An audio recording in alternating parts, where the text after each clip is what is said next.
कहा जाता है कि राजनीति में महिलाओं का रास्ता नेताओं के बिस्तर से होकर निकलता है। ये बिल्कुल सच बात है और आज मैं बहुत सारे खुलासे करूंगी, अपने जीवन से रिलेटेड भी करूंगी।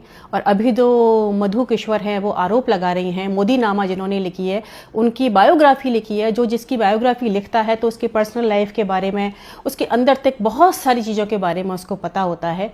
तो आज वो इस बात को खुलासे कर रही हैं कि ऐसा है, तो मैं समझती हूँ कुछ ना कुछ सच ही होगा, उसमें गलत तो वो नहीं बोलेंगी।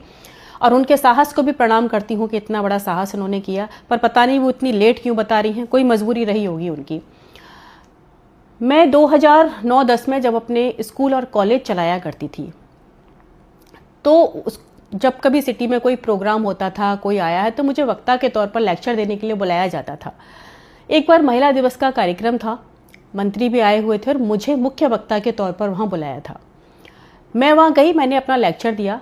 उसके बाद जिन्होंने ये आयोजन किया था, उनको उस मंत्री ने फ़ोन करके बोला कि एक बार हमारी उन मैडम से मीटिंग करा दो, हम उनको राजनीति में लाना चाहते हैं। उन्होंने मुझे कहा कि मैडम वो आपसे मिलना चाहते हैं।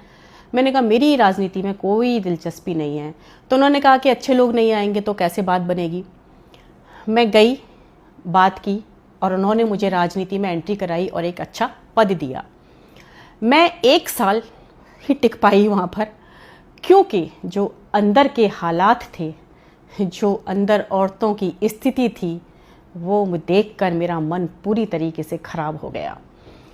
और ये सच बात है कि 90% महिलाएं जो है इसी रास्ते से होकर वहाँ पहुँचती हैं। 10% महिलाएं सिर्फ वो हैं जो कि या तो बहुत पॉलिटिकल बैकग्राउंड से आई हुई होती हैं मजबूत, या फिर जनता का उनके पास इतना बड़ा समर्थन होता है तब वो वहाँ पहुँचती हैं।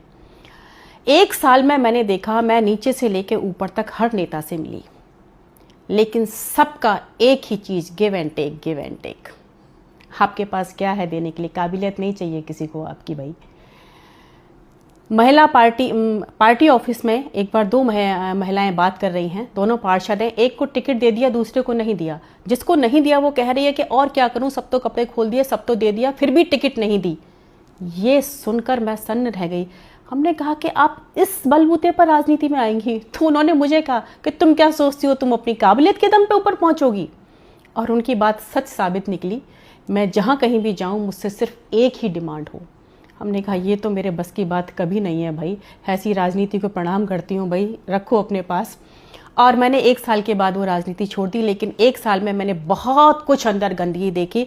और ये हर पार्टी का हाल है, कोई पार्टी दूध की धुली नहीं है। लेकिन ये सच बात है कि जो धर्म ध्वजा का इतना बड़ा